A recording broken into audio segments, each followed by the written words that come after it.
Morning అందరికీ welcome back to our channel the life of miracles.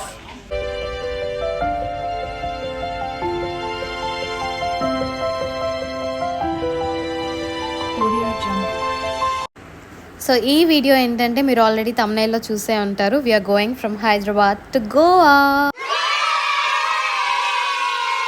This is my first time visiting Goa and I'm super excited. Hyderabad నుంచి చాలా private buses అయితే ఉన్నాయి, but మేము intercity ఎందుకు select చేసుకున్నాము అంటే ఆన్ బోర్డ్ వాష్రూమ్ ఉంటుంది కాబట్టి. బట్ వాష్రూమ్ మనం ఎక్స్పెక్ట్ చేసినంత అయితే లేదు. It's dirty but it's okay, monsoon కాబట్టి we're okay with what we have. Evening 6:30కి మియాపూర్ నుండి స్టార్ట్ అవుతుంది అండ్ నెక్స్ట్ డే మార్నింగ్ మేము 11కి రీచ్ అయ్యాము. 2 బ్రేక్స్ అయితే ఉంటాయి. ఒకటి నైట్ 10:30కి డిన్నర్ కోసం అండ్ మార్నింగ్ 6:30కి టిఫిన్ కోసం వేస్తారు. ఇంటర్సిటీ అంత లావిష్గా ఏమి ఉండదు దాన్ అదర్ బస్సెస్. గోవాలో మనకి ఫ్యూ స్టాపింగ్స్ అయితే ఉన్నాయి. మేము మపుసాలో దిగాము ఎందుకంటే మా స్టే మేము మార్జిమ్లో బుక్ చేసుకున్నాం. Morjim is in north Goa. So Mapusa అనేది మెయిన్ బస్ స్టాండ్ అనమాట. మన స్టే ఎక్కడైనా కూడా మపుసా నుంచి అయితే కొంచెం దగ్గరగా ఉంటుంది.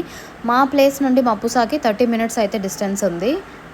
అండ్ నేను ఇన్స్టాగ్రామ్లో చూశాను గోవాలో ఊబర్, ఓలా అవేవి లేవు అండ్ ట్యాక్సీకి చాలా ఫేర్ ఎక్కువగా చెప్తూ ఉంటారు అని చెప్పి విన్నాను. సో మేము దిగే ముందే గోవా మైల్స్ అని ఒక యాప్ని ఇన్స్టాల్ చేసుకున్నాము. దాంట్లో ప్రైస్ అనేది చాలా అంటే చాలా రీజనబుల్గా ఉంది. దీనికి డబుల్ అమౌంట్ బయట ట్యాక్సీ వాళ్ళు మనకి డిమాండ్ చేస్తూ ఉంటారు. సో బెటర్ మీరు ఎవరైనా గోవాకి ప్లాన్ చేస్తున్న వాళ్ళైతే ఖచ్చితంగా గోవా మైల్స్లోనే బుక్ చేసుకోండి ట్యాక్సీని. గోవాలో చాలా ట్యాక్సీ స్కామ్స్ అనేవి ఉంటాయని విన్నాను. సో మేము గోవా మైల్స్లో బుక్ చేసుకున్నాము క్యాబ్. మా ట్యాక్సీ డ్రైవర్ అయితే 1 రూపీ కూడా ఎక్స్ట్రా అడగలేదు. ఆ యాప్లో ఎంతైతే ఉందో అదే ఇచ్చాము. గోవా మైల్స్ అనేది మెయిన్ ఏరియాలో అయితే నంబర్ ఆఫ్ క్యాబ్స్ ఉంటాయి కాబట్టి మనకి జస్ట్ 5 minutesలోనే క్యాబ్ అనేది బుక్ అయిపోతుంది. ఇప్పుడు మేము బుక్ చేసుకున్న స్టే ఇది just 200 meters away from beach అనమాట. రూమ్ అయితే చాలా స్పేషియస్ అండ్ కంఫర్టబుల్గా ఉన్నింది అండ్ మాన్సూన్ కాబట్టి ప్రైసెస్ కూడా చాలా అఫోర్డబుల్గానే ఉన్నాయి. లాండ్రీ అండ్ మెయిడ్ సర్వీసెస్ కూడా ఇక్కడ మనకి అవైలబుల్గా ఉన్నింది. యాక్చువల్లీ మేము చాలా వెబ్సైట్స్లో వెతికాము, like Airbnb, booking.com, Aguada. Airbnb ద్వారా బుక్ చేసుకోవాలనుకుంటే మనం రాకముందే ఫుల్ అమౌంట్ పే చేసేసుకోవాలి. సో నాకు అది కొంచెం డౌట్ఫుల్గా ఉన్నింది. అంటే ఫొటోస్లో ఇలా చూపిస్తున్నారు, రియాలిటీలో ఇలా ఉంటుందా లేదా అన్న డౌట్ ఉన్నింది. సో నేను ఎయిర్బిఎన్బిని అవాయిడ్ చేశాను. నేను రాకముందు నుండి చాలా రీల్స్ అయితే చూశాను, ఎందుకంటే గోవాలో చాలా స్కామ్స్ నడుస్తున్నాయని విన్నాను. సో నేను ఇక్కడ ఈ ఓనర్ని డైరెక్ట్గా కాంటాక్ట్ అయ్యి వాళ్ళతో వాట్సాప్లో కాంటాక్ట్లో ఉన్నాను అనమాట.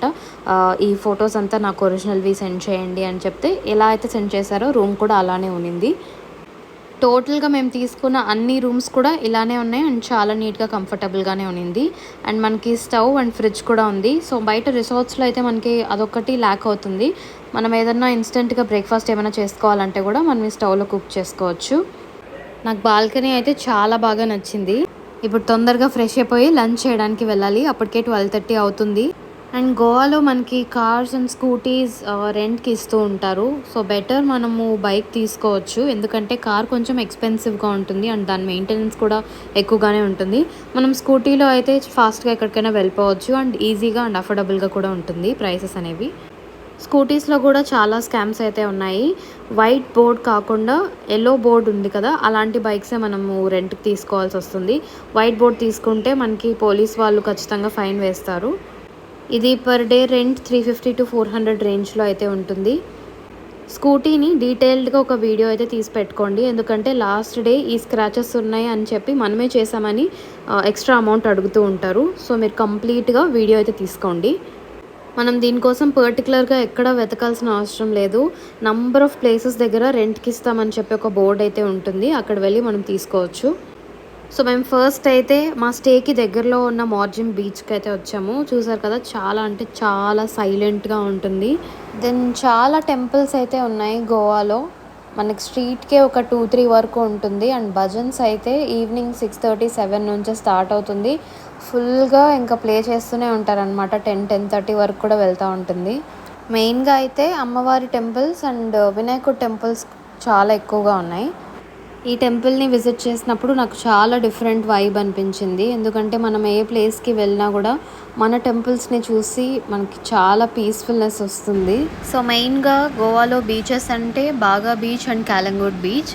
సో ఫస్ట్ మేము ఇప్పుడు బాగా బీచ్ని విజిట్ చేయడానికి స్టార్ట్ అయిపోయాము. మార్జిమ్ నుంచి ఇప్పుడు బాగాకి 20 మినిట్స్ డిస్టెన్స్ అయితే ఉంది. వెదర్ అనేది చాలా సడన్గా చేంజ్ అయిపోతూ ఉన్నింది. ఒకసారి ఫుల్గా సన్ వస్తుంది, ఇంకొకసారి అయితే ఫుల్గా వాన పడుతూ ఉంటుంది. సో మీరు ఎప్పుడు ట్రావెల్ చేసినా కూడా మీతో పాటు ఒక సెట్ ఆఫ్ రెయిన్ కోట్ అయితే మీరు క్యారీ చేయడం మంచిది. సో ఇదే బాగా బీచ్ అనమాట. సో నేను ఆల్మోస్ట్ అన్ని బీచెస్ని కవర్ చేశాను గోవాలో. బట్ బాగా అండ్ కాలంగుట్ బీచే కొంచెం క్రౌడెడ్గా ఉన్నింది అదర్ బీచెస్తో కంపేర్ చేస్తే. మార్జిమ్ది నేను ఆల్రెడీ మీకు చూపించాను కదా, అక్కడ ఎవ్వరూ లేరు, చాలా పీస్ఫుల్గా అండ్ కామ్గా ఉంటుంది. మీకు ఒకవేళ క్రౌడెడ్ అండ్ వైబ్ ఉండేది కావాలి అంటే బాగా అండ్ కాలంగుట్ బీచ్ని విజిట్ చేయొచ్చు. సో ఈ గోవా వ్లాగ్స్ మొత్తం నేను 3 పార్ట్స్గా పెట్టాలనుకుంటున్నాను. So this is part 1.